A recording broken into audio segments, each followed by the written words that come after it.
Hello, everybody, and it's good to be with you again this Thursday as we take another look at a psalm this week.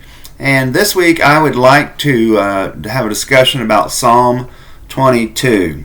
You'll be familiar with a lot of it because you're going to find some interesting parallels with the New Testament. Even though I'm not going to go down that route, I'm sure you've probably heard others discuss this psalm this way. But what I want you to do is just take a moment, stop, pause the video, and go and read Psalm 22. It's 31 verses. It'll take you 10 minutes, 15 minutes to read it. And then after that, we'll come back and start the video again, and we'll begin discussing this video. Okay. Now, Psalm 22 itself, I find very interesting in that the way it's structured. So basically, you have verses 1 through 21, which are very dark.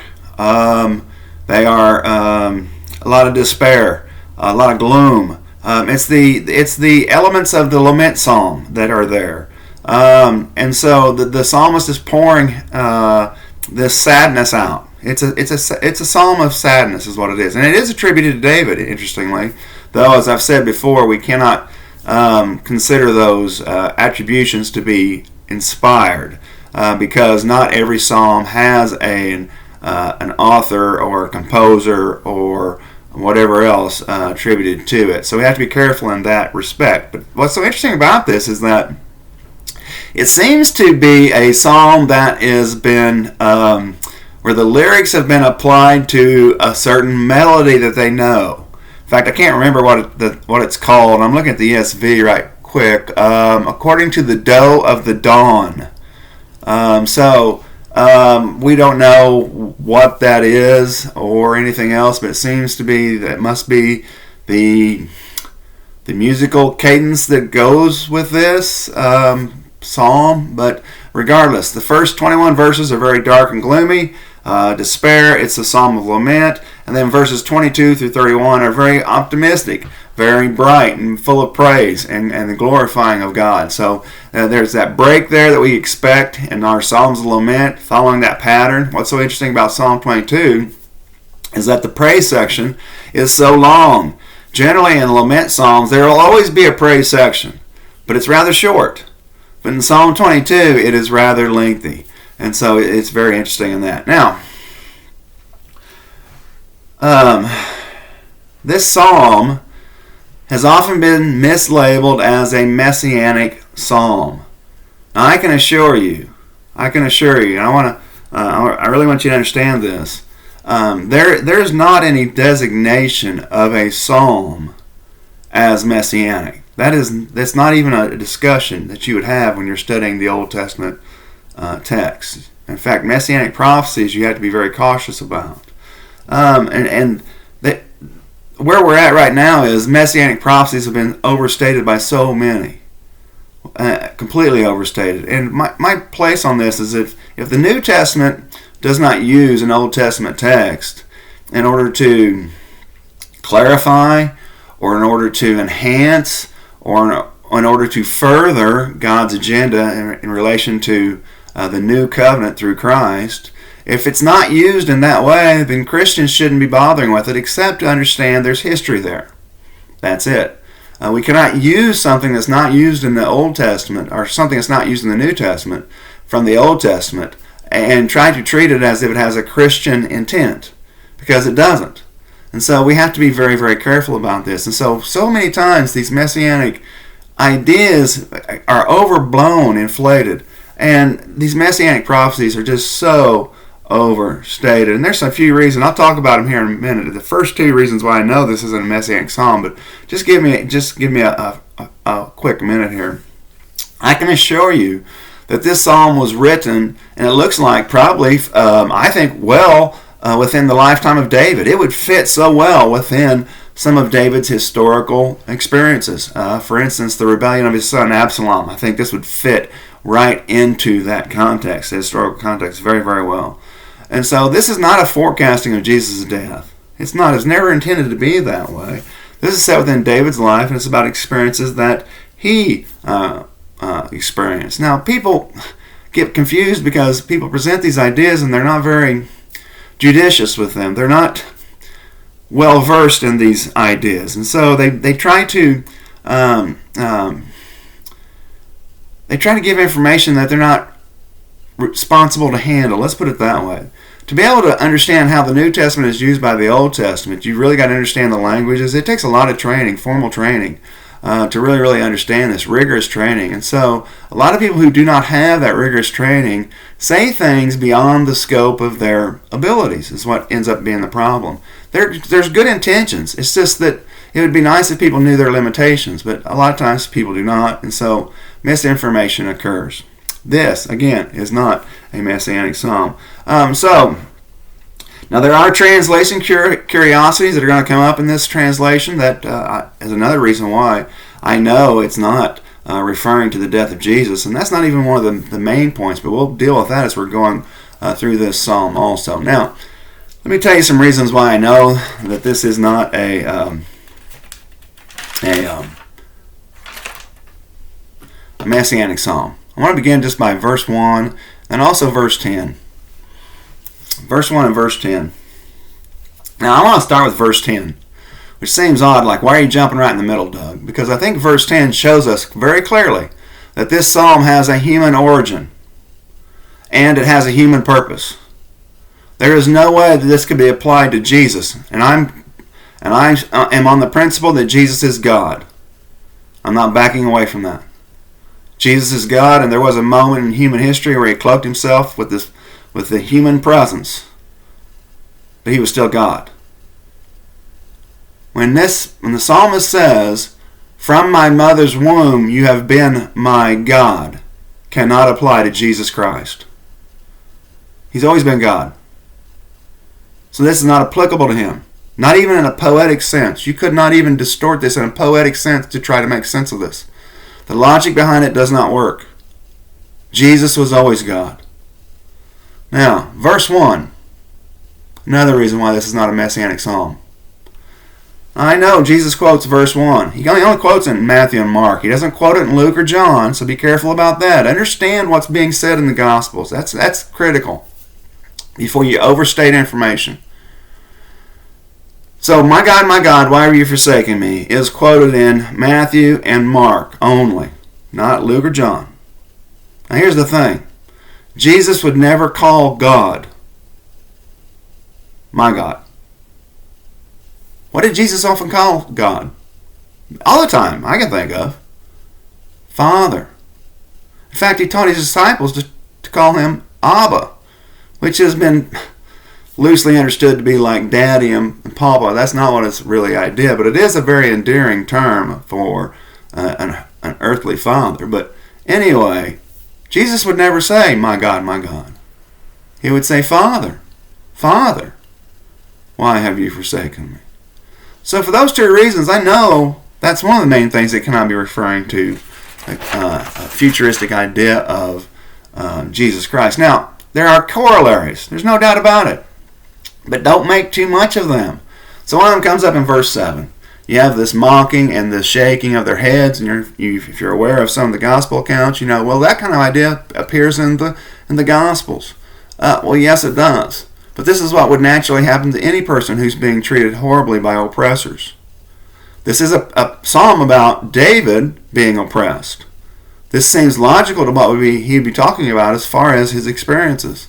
That there are people mocking him, people shaking their heads as they're insulting, not expecting his authority, not respecting him as a person, a human.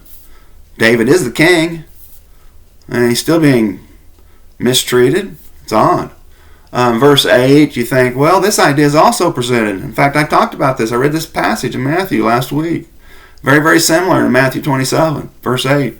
But this is not what he's talking about. He's just talking about a regular David's life. In fact, David as king would have been expected in the Israelite nation to be the most devoted person to the Lord.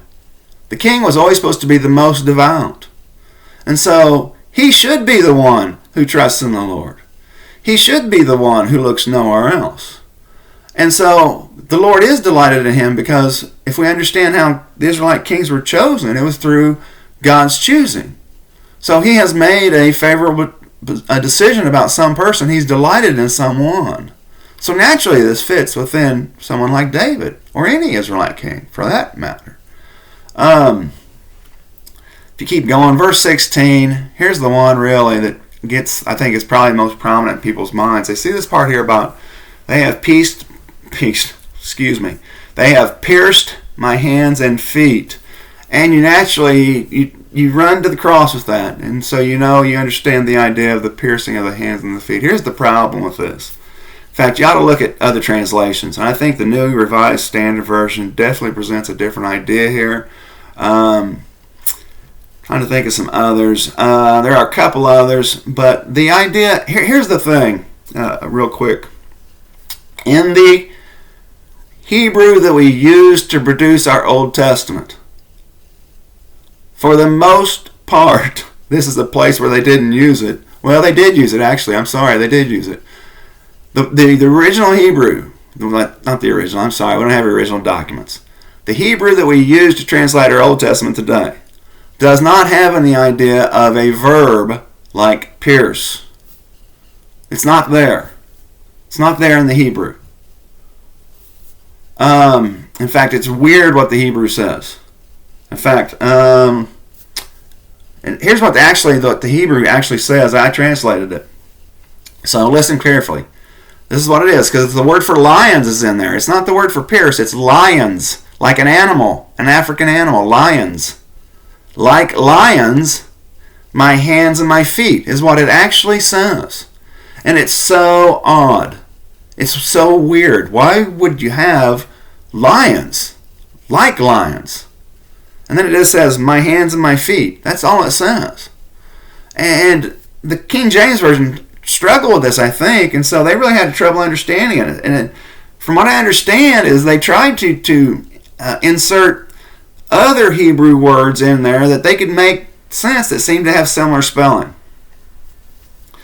And the idea that they came up with was this idea of piercing. Now, the piercing idea is also represented somewhat loosely, maybe. I don't even know if I'd even say that. There's a lot of scholarly discussion about this going on right now, but a long time ago, people thought of the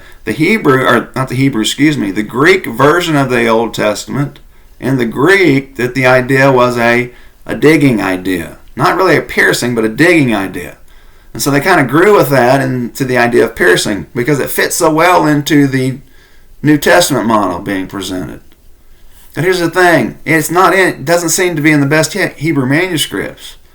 And so it's a huge problem. And most Old Testament scholars don't even recognize this as being the actual idea. They have pierced my hands and my feet. One way to understand this is it's talking about animals to begin with. So for us to jump away and to get away from these animals is kind of strange to begin with. Lions seems to fit better with the imagery, because you have the idea of dogs. Then you do have an idea of company of evildoers. But then you have lions. But it seems like the lions, if it is like lions, it is a comparison to a company of evildoers encircles me. Like lions. Like you think lions going around you before they attack. That's the idea, and that's exactly the way that it would be. And so they seem to be comparing them to lions. These people to dogs and then to lions. It seems to be what's going on. Then it's weird. My hands and my feet are there. Well, what's it doing? It must go with the next line. My hands and my feet. And actually, what the Hebrew says is something to the effect of, hold on just one second. Pull it up here. My hands and my feet, I count all my bones. That's what it says. So it's like my hands and my feet are still in good shape. They're not broken, I guess, from fighting or something. It's an oppressive kind of idea, and these evildoers are wanting to do him harm. I'm going to come back to this, so I just want to stop there. But the idea that pierced my hands and my feet is not even in the Hebrew. It's not even in the Hebrew. Here's the thing. This idea is never quoted in the New Testament. Nowhere does it says, Psalm 22:16 says, they have pierced my hands and my feet. That's not what it says ever. We just project this image. In fact, it's probably very unlikely that Jesus' feet were pierced. His hands, yes. We know that from John chapter 20. Talks about his pierced hands in John 20. But not his feet. And most crucifixions they never did nail their feet. They just put ropes around them. They had to be able to use their feet. They had to be able to push up. in order to be able to catch the breath. The idea of crucifixion is a death by suffocation. That's what it is. And so your legs, you had to pick yourself up to get a breath. And after so long, your leg muscles just grow so weary that they can't lift you up anymore. You can't breathe. And then you die. That's the idea. Regardless, we'll come back to a lot of this stuff coming up. Verse 18, real quick. They divide my garments. That's in all the gospel accounts. But here's the thing. You have to understand that clothes, it was nothing like getting clothes today as it was back then. We just think about going to the store and getting something. Our main worry is, do we have enough money? That's our main worry. Or is our closet big enough, I guess, maybe sometimes. It wasn't that way back then. Clothes were very, very valuable. It took a lot of time to make a piece of clothing. These things could be bartered. They bartered for things like salt. So this is not uncommon for them to take the clothes off a dead person. They would not bury someone with their clothes. It's common practice. And so what they do with Jesus is nothing special. It's common practice. It happens here also in this psalm. And so, anyway, those are the reasons why this is not a messianic psalm. If you have more questions, you can talk to me on Sunday. I'm going to approach this as a psalmist writing. I think it could fit into David's life very well. I think if you read about the rebellion of his son, Absalom, that it would fit very well with what's going in at that time. This is a very low point in the life of King David for sure. But anyway, in verses 1 and 2, David has this concern. I mean, what's going on in all this situation? Or the psalmist does. Where's God in all these difficulties? He's been crying out to God. And there's a movement in this psalm where you go from this despair to this anger, being lashed out at your oppressors, or they're expressing anger to you. It kind of goes from God, where's God, and then the oppressive actions of the oppressors, and then back to God, and some kind of claim to God, like, where are you at in all this? This kind of idea. And it keeps going like this all the way until verse 22. But anyway, he's crying out, and he's wanting God to intervene, but God has not intervened. And it's there are times in our life when we wonder, where is God certain times? But we got to understand that there are things under our control that we can handle, but also there are times that we need to develop patience. In fact, we had a discussion a couple of weeks ago in a Sunday night study, and we were talking about patience, and it's so hard for us to be patient with God's work. But we must be. We have to just follow His directives, and He's given us directives in the New Testament. And so we have got to be patient. But anyway, David is feeling this difficulty at this time, and he's wondering, where is God? And so he cries out for Him, and he's wondering where it is in all this. And so verses 3 through 5, he talks about God's history, basically, past activity. So there is a past activity. In fact, he talks about our fathers. So what in the world is he talking about?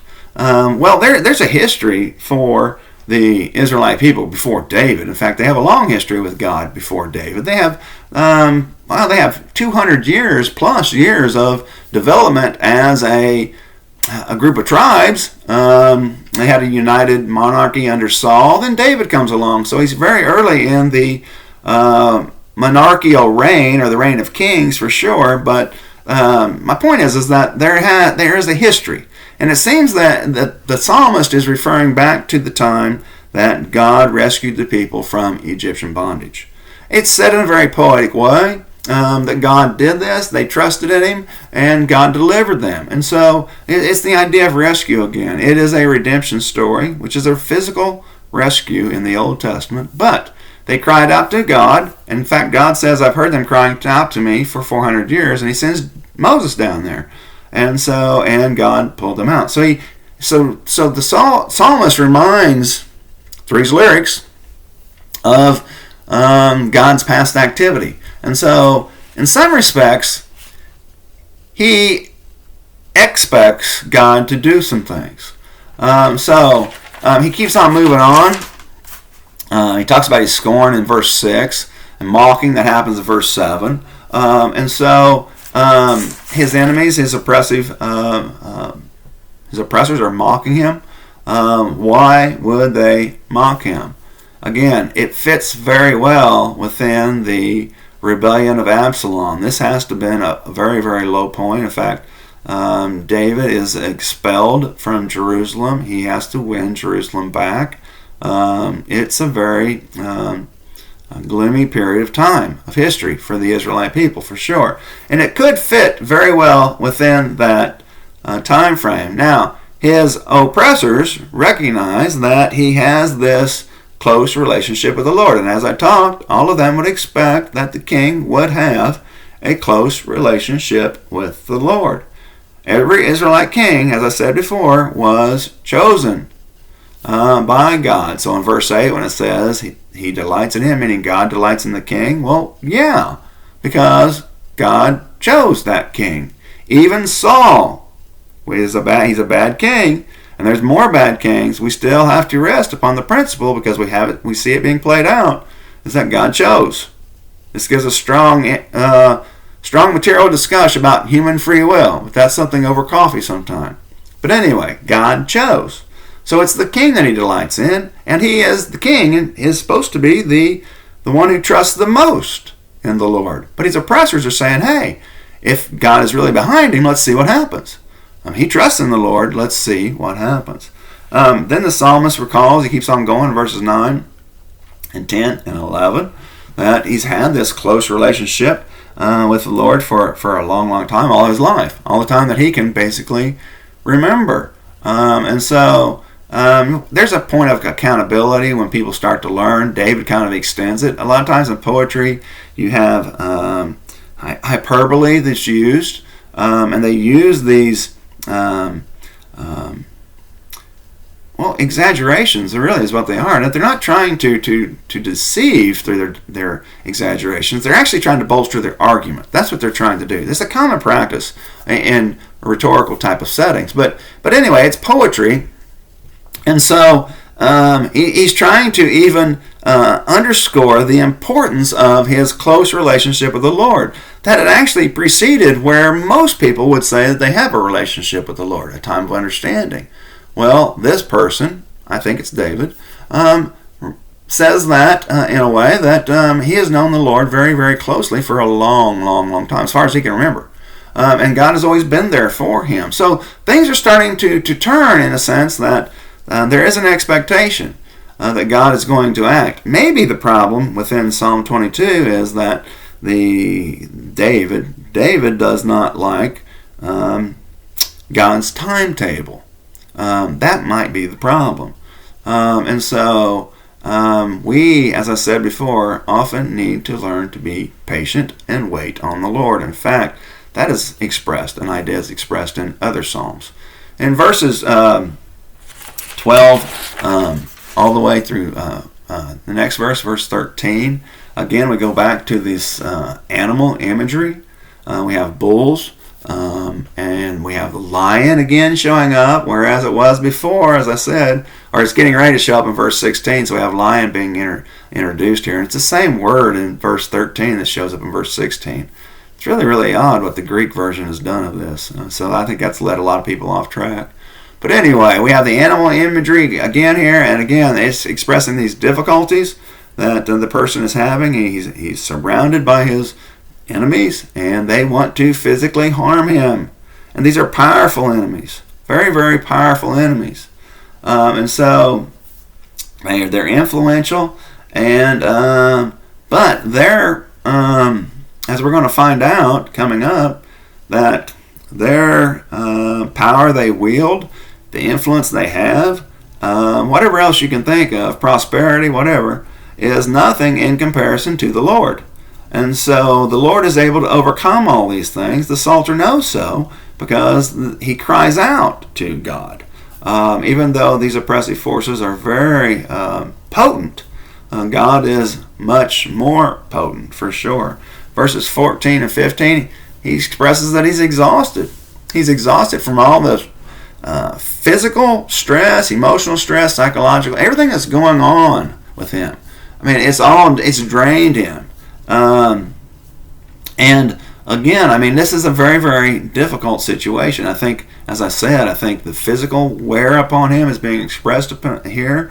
The idea of the heart, That's their seat of thinking, and so some kind of psychological idea here. But again, we go back to the strength, and so the person has been exhausted through this process and needs some kind of input from God into their life. This is what the person is calling out for. Again, we go through this animal imagery, and we have the dogs and we have the lions again circling, getting ready to do the damage that they do. And so there's a lot of disrespect going on here. In fact, why would the oppressors even want to attack this person? That's a question you ought to think about. Why would they even want to do this if they fully understand that God is delighted in this person, except that the oppressors don't think so? So in a sense, God has got to overcome humanity's inability to have proper reverence for him. Well, these are the enemies that David is facing. And so he knows that God is going to be victorious in the end. It's just a matter of when, not if. In fact, he goes on in verses 19 and 20 and 21, talks about the Lord again and how the Lord is going to save and deliver him through these things. And again, the animal imagery comes up. We have the physical harm with the sword. And so David, in all this trouble, realizes that the Lord is the one who's going to deliver him from all these things. And so God reassures him, or he is reassured, I should say, this is better. He is reassured by the past activity of God, his past experiences, and where and what God will do in the future. In fact, it makes a dramatic change in verse 22. And as we read on, everything, it's a complete reversal. In fact, in verses 22 through 24, we have a clear change in tone, and the Psalter is going to respond, and he's going to talk about God's goodness to others. In fact, he talks about talking to God's goodness to the covenantal people, other covenantal people. And so he's going to praise him, and it's going to have an effect upon other people, is what he's saying. And so as God is delivering him from these oppressive forces, he is going to tell others about God's ability to rescue and God's help in a time of trouble in his life. And it is going to have an effect upon others. It's going to be an attractive force to God. And that's the kind of idea that he's talking about. As he goes on in verses 25 through 26, again, he's going to tell this to other great covenant members. The word for congregation here is it's a word for assembly, it is, but don't get caught up in the idea of a church or anything like that. That's not what it's talking about. It's just talking about assembly of other covenant members. And so David is going to be the one who shares all this in the assembly. A king would have a great time to share a testimony. So David is making a personal commitment in a sense that he is going to share this all to the whole covenant nation. And so he will be completely dedicated to God. That kind of idea. And God will take care of the lowly. In verse 26, the word for afflicted is the lowly. We think about a society. This is the kind of society that's depicted here. It was like a ladder. It's a hierarchy. And so you go from the top to the bottom. It wasn't like all on one level. It wasn't that way at all. He's talking about the afflicted. He's talking about the people on the lowest rung. That the people on the higher rung of life look down upon and despise. Well, the Lord doesn't. And the Lord delivers those kind of people. Whereas those others try to exploit those type of people, God ministers and serves and helps those kind of people. And so that's what he talks about. So even though the oppressors were they were mocking David, they were looks like they were threatening him with violence and other things. But anyway, he is not going to fear them. And even though they think of David as being lowly, that must be what's going on. They think of him as being lowly. They are mocking him, for instance. And God will come to his rescue, is basically what he says. Verses 27 through 28, again, God's actions are going to have an effect upon the others. In fact, if the end of Isaiah, if you ever read Isaiah, it talks about the very end, about how God's deliverance of the people from that time, it's a later time actually, is going to have an effect upon all the others as the returning exiles, Israelite people, come back, Jewish people, come back, they're going to gather people. That kind of idea. Well, verses 27 through 28, we have this idea being presented here, is that the God's actions are going to have an effect upon others as people are telling people, and it's going to draw people to God. And God is going to have some kind of a rule over all the nations as they seek Him. That's the hope. That's the idea being presented here. And it would have been probably possible, that's the hope of somebody like King David, if the Hebrew/Jewish people, they were later called Jewish people, would have been obedient to the covenant. Problem is, they never were. And they never were loyal only to God. So they had a lot of problems. But anyway, the Psalter doesn't talk that way. He's being very optimistic about God's work. Verses 29 and 30 and 31. Those people who are prosperous are going to bow before the Lord. They don't think that they have to submit to that authority, but they are going to submit to that authority. Now, I don't know why they would not think that way. This is the way David's projecting them. But the idea is some arrogance. And arrogance, we know arrogance is, it's least likely to be submissive. Let's put it that way. But it's going to be submissive to God at that time. And so it talks about serving the Lord. But anyway, again, it's going to proclaim the righteousness of God, of what He has done. Again, a great, great testimony. Now, real quick, I'm going to switch over to a verse in 2 Corinthians, I think, that kind of bears an idea that I think you might find kind of interesting, coming from an expression of deep trust in the Lord that comes from Psalm 22. Now here's something to think about. Broken people make the best Christians. Oh, you might be like, the best Christians? What do you mean? Well, all people are broken to some degree, yes. Many times we become a Christian because we are broken. And so, as broken people, we are more sensitive to other people who are broken, and we try to help them to have the remedy that would help them in their brokenness, and that remedy is Christ. But broken people give the best testimonies. Let's put it that way. They do. So broken people, in a way, are very, very powerful in what they do have to say. And this is what Paul says in 2 Corinthians verse 10. I want you to understand this. If you think about a psalm like this and see how it relates to your understanding of Christianity. Now, I'm not saying that psalm was written for this. I'm saying these themes persist. Here's a theme I want you to understand. Broken people make the best ministers. Verse 10. For the sake of Christ, then, I am content with weaknesses, insults, hardships, persecutions, and calamities. For when I am weak, then I am strong. Broken people rely on the Lord. And I've come to an understanding that I will always be broken. And I'll always need the Lord help in my life. And so Psalm 22 speaks to me in that way.